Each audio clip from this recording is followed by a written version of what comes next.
Je suis très heureux de vous accueillir encore une fois à cette émission de télévision, Les Actualités prophétiques, alors que nous continuons une série vraiment très importante d'enseignements dans la parole du Seigneur, intitulée « Compte à rebours final vers le contrôle mondial ».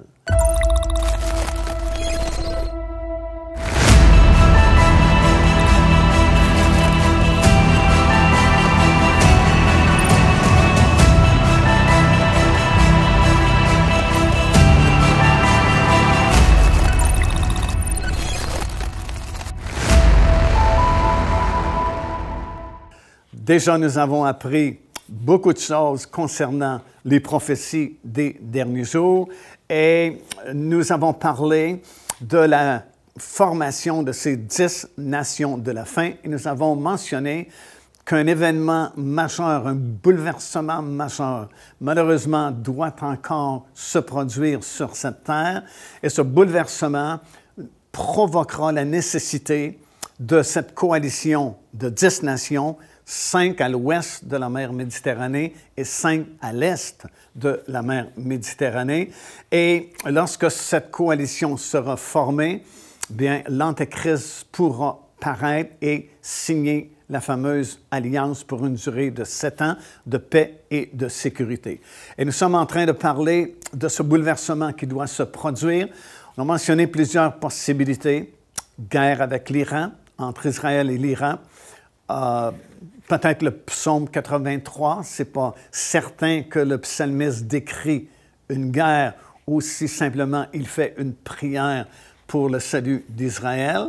Mais une chose est certaine, dans Ézéchiel chapitre 38, il y a une prophétie très précise d'une attaque qui n'est pas encore venue, mais qui doit se produire parce qu'elle est prophétisée dans la parole de Dieu, qui s'appelle en jargon biblique l'attaque de Gog et Magog.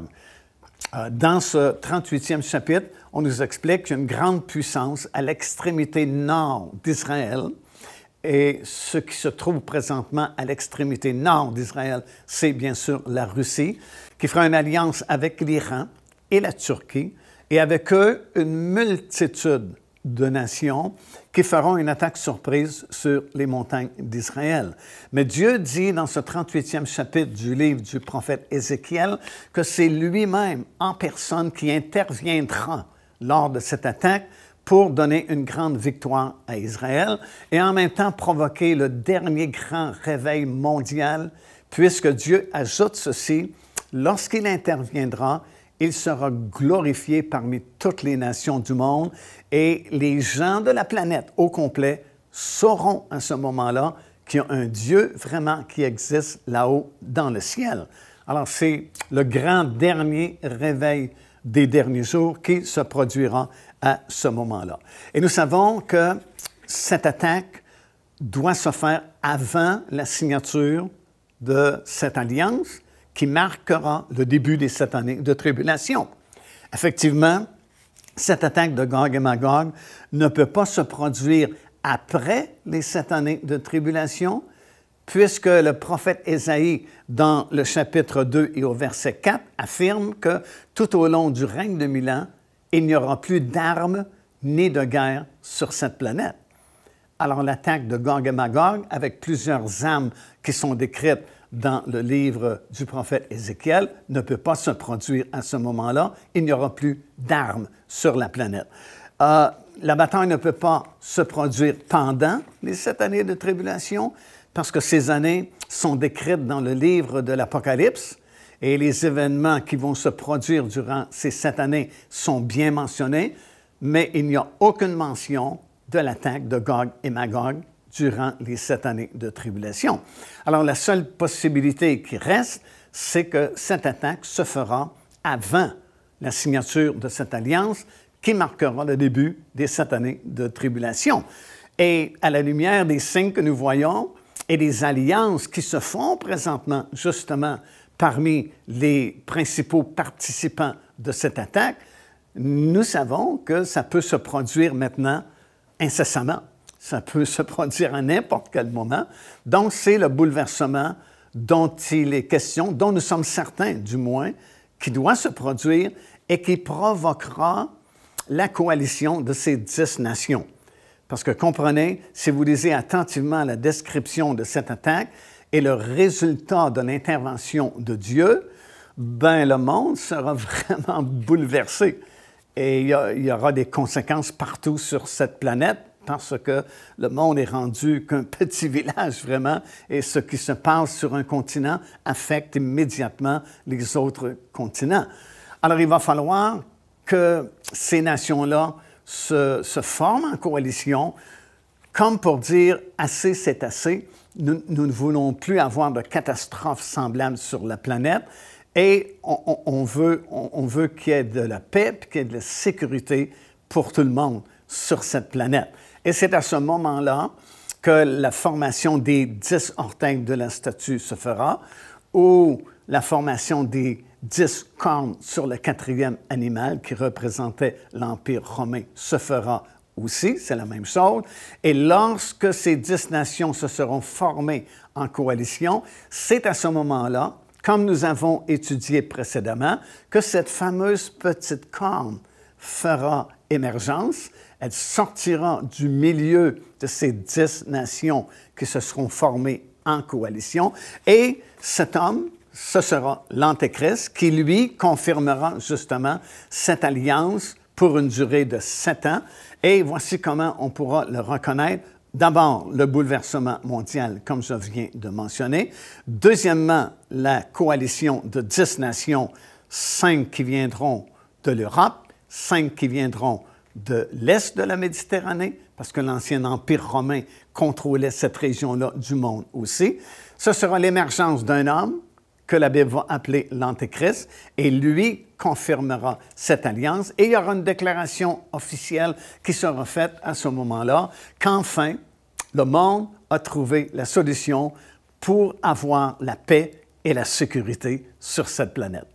Mais comme l'apôtre Paul l'a enseigné dans son épître aux Thessaloniciens, alors qu'il a dit « Lorsque les hommes diront paix et sécurité, alors une ruine soudaine fondra sur eux et ils n'y échapperont point. » Alors, comme nous le constatons, ce que Daniel a vu est très condensé.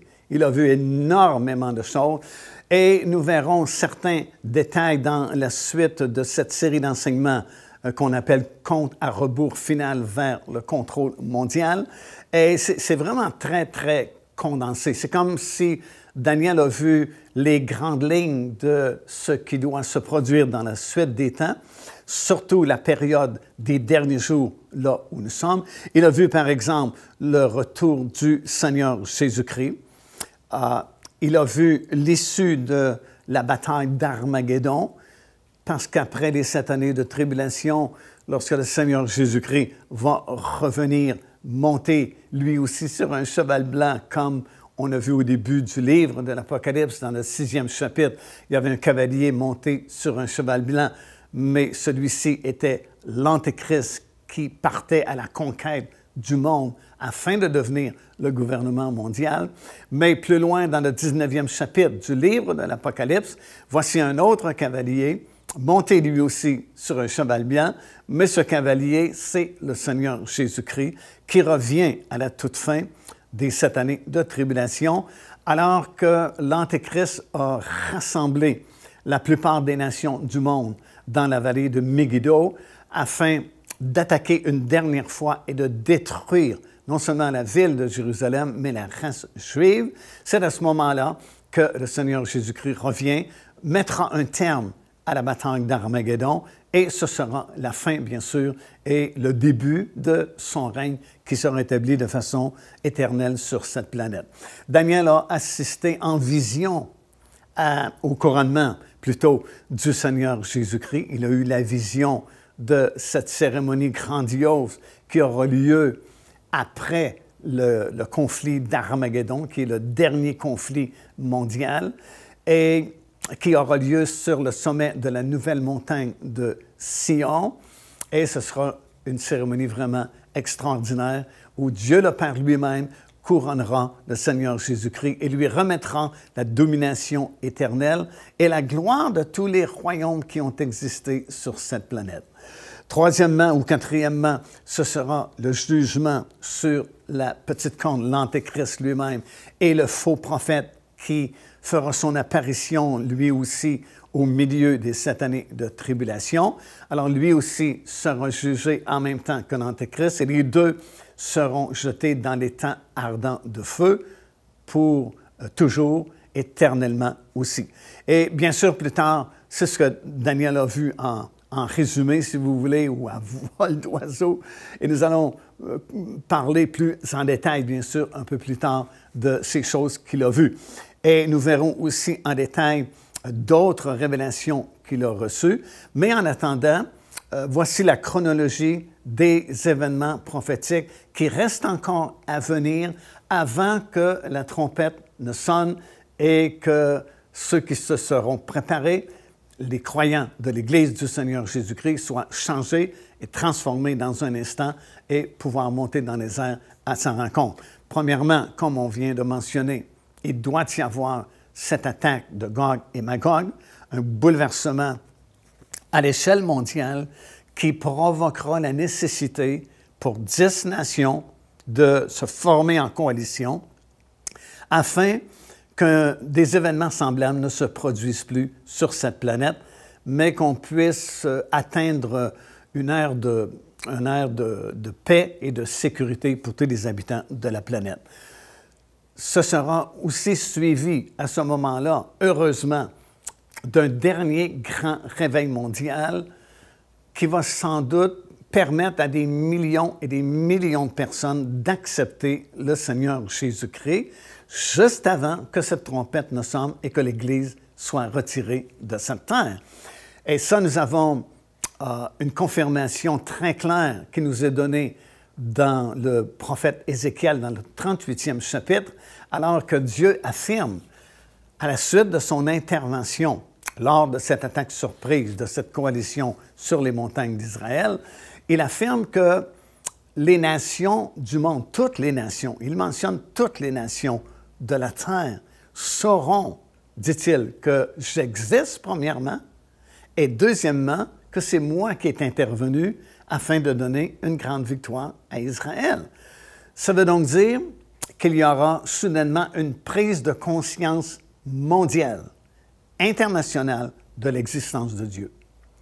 Et ça va prendre quelque chose de semblable, quelque chose de fort pour réaliser une telle chose, parce que honnêtement, à l'époque où nous vivons, il y a de moins en moins de gens qui croient à l'existence d'un Dieu personnel là-haut dans le ciel, qui contrôle toutes choses.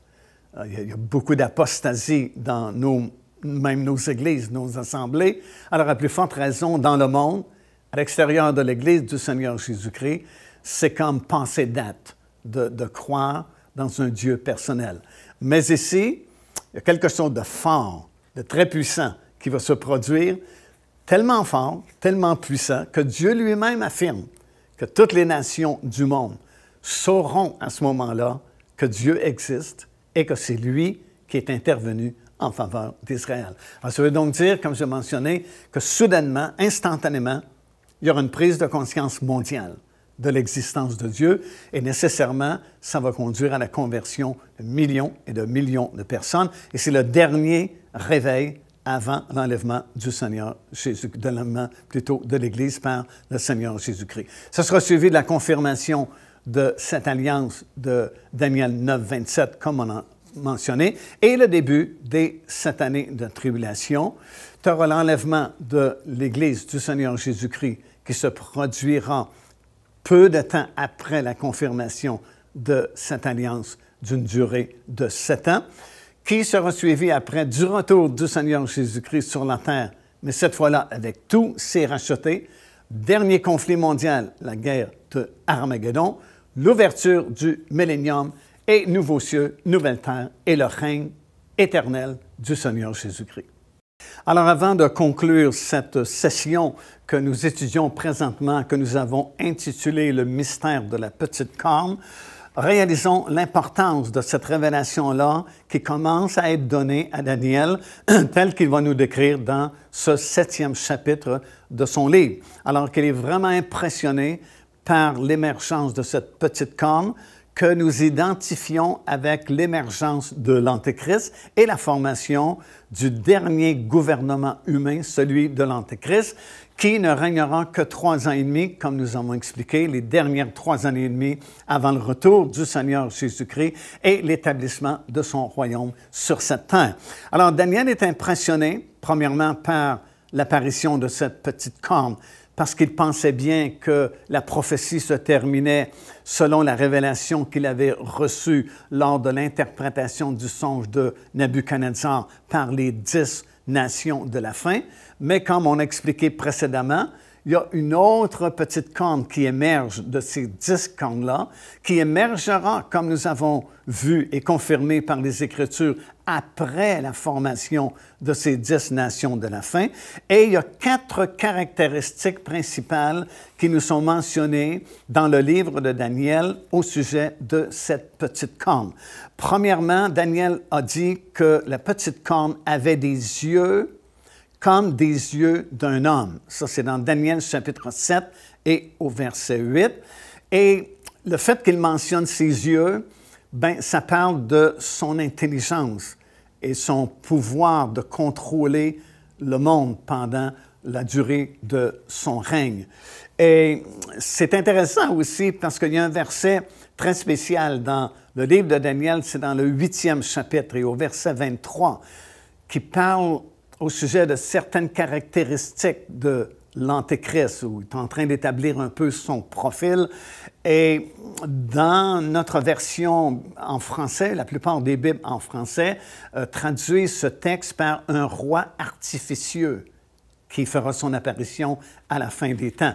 Mais dans la Bible en hébreu, dans le texte original hébreu, au lieu du mot artificieux, c'est écrit « Il sera habile pour solutionner les énigmes ». Et c'est vraiment très précis et ça nous montre comment cet homme va opérer dans le monde occulte et dans le monde artificieux et vraiment sera très intelligent, capable de solutionner des énigmes qui sont compliquées. Deuxièmement, et ça c'est répété à plusieurs reprises, ça veut dire que c'est une de ses caractéristiques principales à cet homme ou cette petite corne. Il a une bouche qui parle avec arrogance.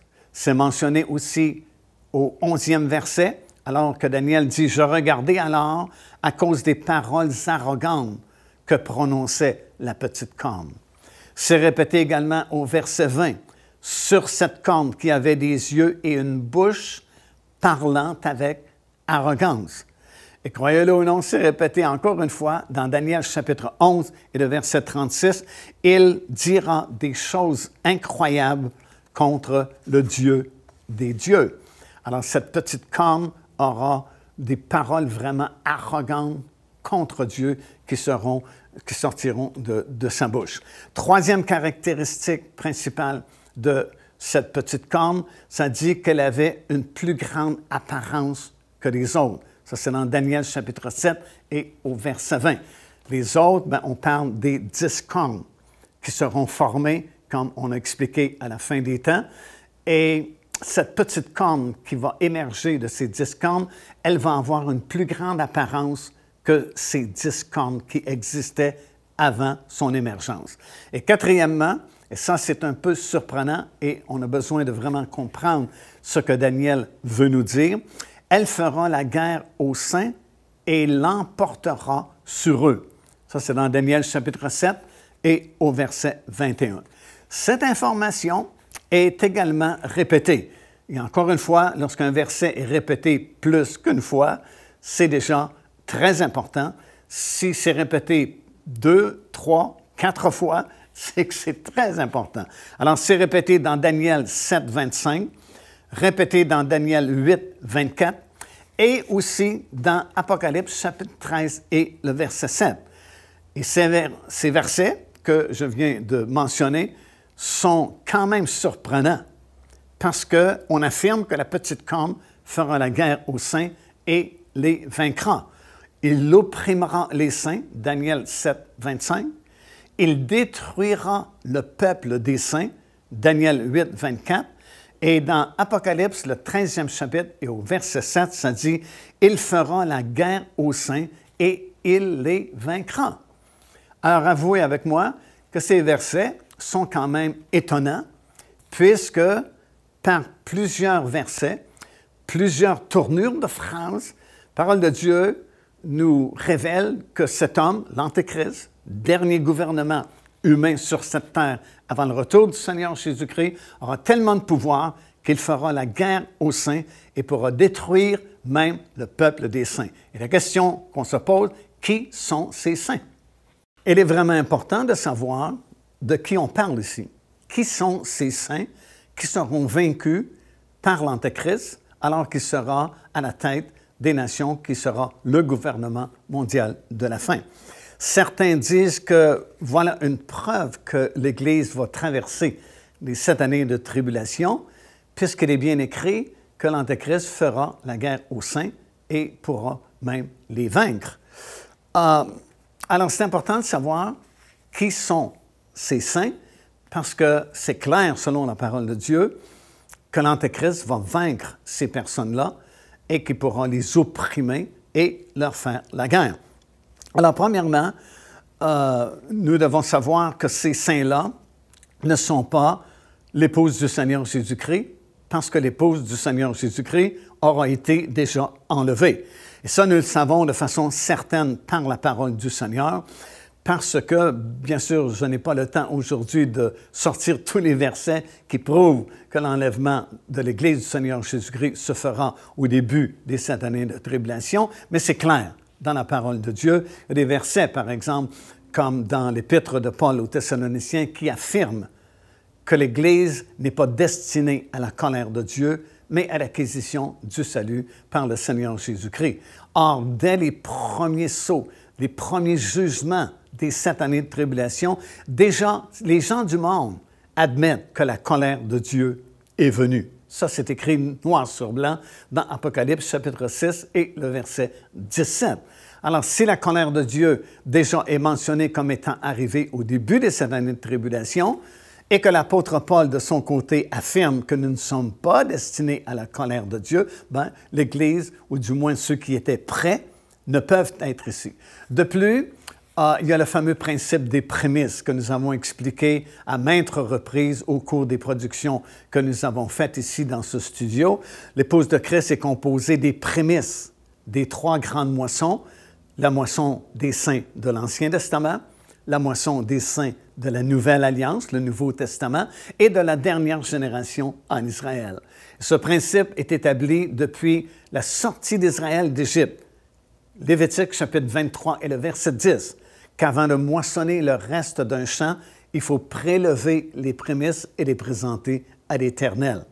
Alors déjà, les prémices de l'Ancien Testament, des saints de l'Ancien Testament, ont été prélevés et ils sont déjà au ciel au moment où nous faisons cet enregistrement. Et lorsque la trompette sonnera, ce sont les prémices des saints du Nouveau Testament qui seront enlevés à ce moment-là. Et à la fin complètement, durant les 7 années de tribulation, les prémices de la dernière génération en Israël seront prélevées, alors que les 144 000 Juifs qui auront été scellés au début des 7 années de tribulation seront enlevés.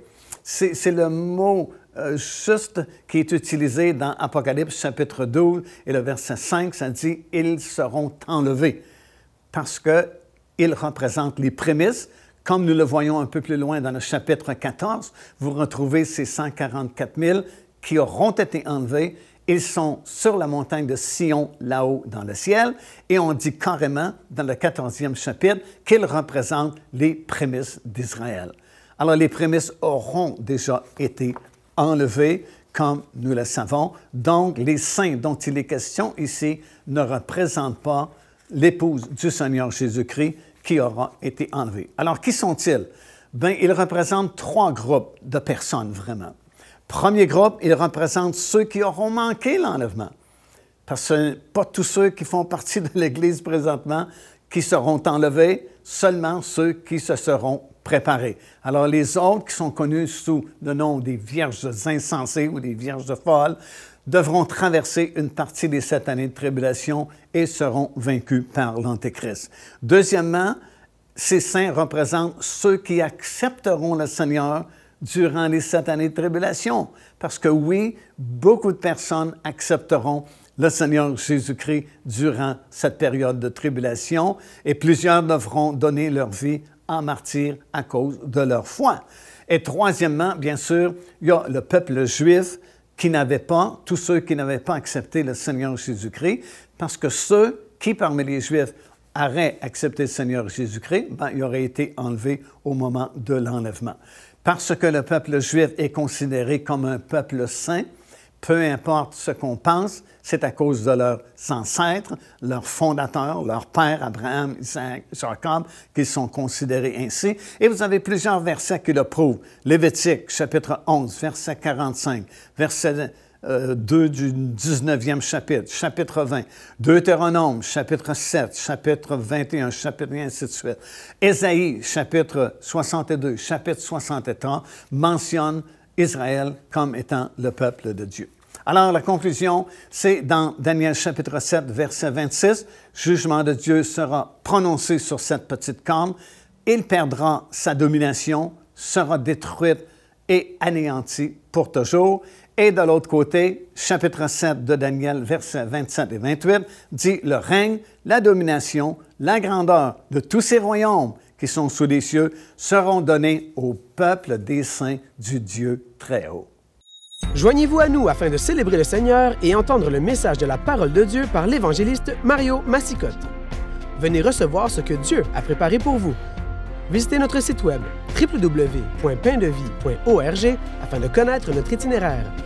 Nous serions très heureux de vous rencontrer et de vivre des moments forts avec le Seigneur.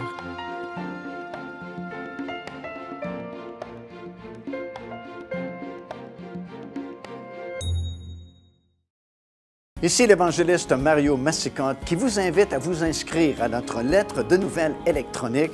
Et pour ce faire, il suffit de visiter notre site web au www.paindevie.org et tout en haut à la droite de votre écran, vous allez voir cet onglet sur lequel vous cliquez et vous vous inscrivez tout simplement. Ça vous permettra de recevoir des nouvelles du ministère de Pain de Vie et en même temps recevoir le bon enseignement de la parole de Dieu. Faites-le donc aujourd'hui même.